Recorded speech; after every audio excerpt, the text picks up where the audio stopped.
नमस्कार, breaking morning live world में आपका स्वागत है। और आज मैं यह वीडियो उन लोगों के लिए बनाने जा रहा हूं जो नास्तिक हैं। जी हां, जो भगवान को नहीं मानते और भगवान के होने का प्रमाण मांगते हैं।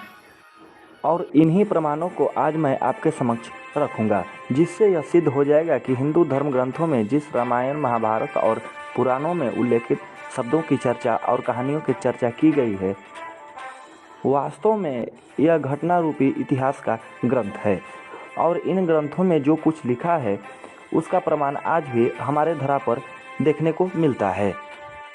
मैं अपने इस वीडियो में त्रेता युग अर्थात रामायण काल में भगवान श्री राम के अस्तित्व और उनके प्रमाणों पर हम विशेष चर्चा करेंगे।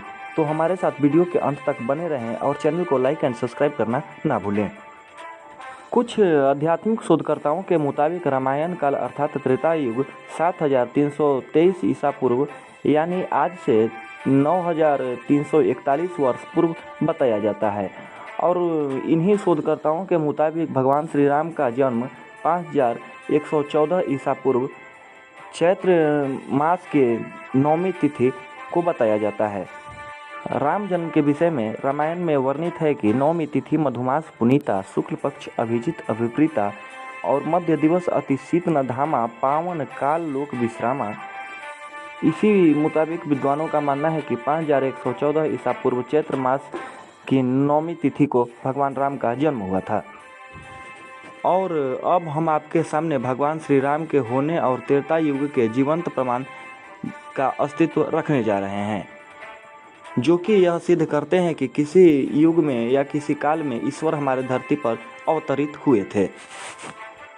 अब इन प्रमाणों की बात करें तो भगवान राम के धरती पर होने का सबसे बड़ा सबूत श्री राम सेतु का होना है। जी हाँ, समुद्र के ऊपर पत्थरों से बनाया गया यह रामायण काल का पुल खंडित अवस्था में होने के बावजूद भी अपने अस्तित्व में है।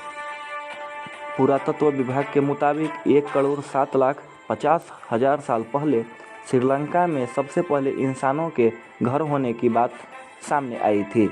राम सेतु भी उसी समय का बताया जाता है।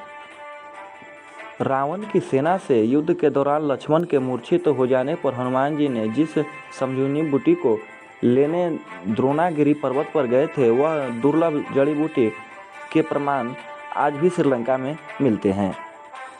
कहानी कुछ ऐसा है कि जब महावीर जी अर्थात हनुमान जी संजीवनी बूटी का पहचान नहीं कर सके तो उन्होंने द्रोणागिरी पर्वत को उठा लिया और युद्ध के बाद उन्होंने द्रोणागिरी पर्वत को वापस जगह पर पहुंचा दिया।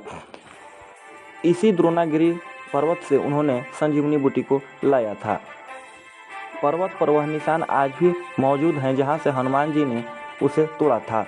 गौरतलब है कि श्रीलंका में जिस स्थान पर मूर्छित लक्ष्मण को संजीवनी बूटी दी गई थी, वहां आज भी हिमालय के ऐसे दुर्लभ जड़ी बूटी यहाँ पाई जाती हैं, जो कि विश्व के दूसरे हिस्सों में नहीं मिलते। रामायण काल के बहुत से वास्तविक प्रमाण भारत से कहीं ज़्यादा श्रीलंका में मिलते हैं। जैसे लंका अधिपति रावण ने जब देवी सीता का हरण किया था, तब उस समय सीता को अशोक वाटिका में ले जाकर रखा था। श्रीलंका में वह जगह आज भी मौजूद है, जिसे आज हाक गला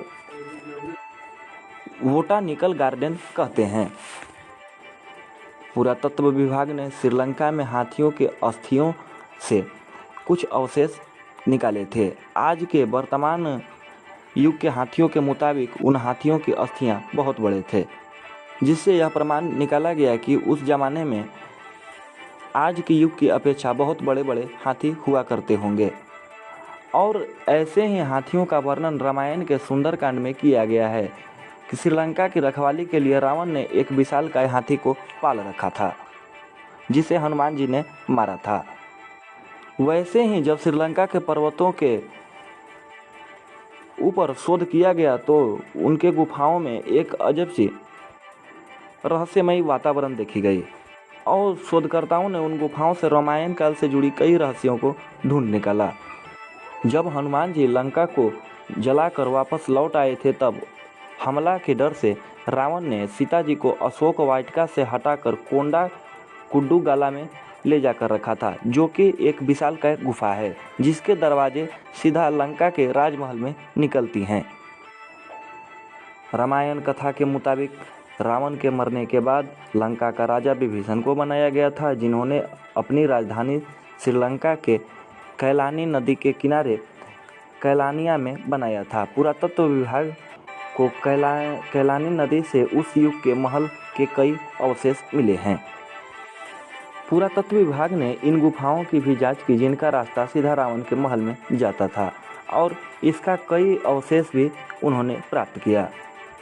साथ ही साथ वास्तविक प्रमाण के रूप में रावण के द्वारा बनवाए गए कोणेश्वरम मंदिर में आज भी गर्म पानी के कुएं मौजूद हैं। और बड़ी बात तो यह है कि हनुमान जी ने जिस जगह पर लंका महल को जलाया था, वहाँ की मिट्टी आज भी काली है। और इन अवशेषों से नहीं, बल्कि भावनात्मक, आध्यात्मिक और अपने आत्मा से मैं ईश्वर और श्री राम को मानता हूँ। इसलिए हमारे साथ बोलें, जय श्री राम।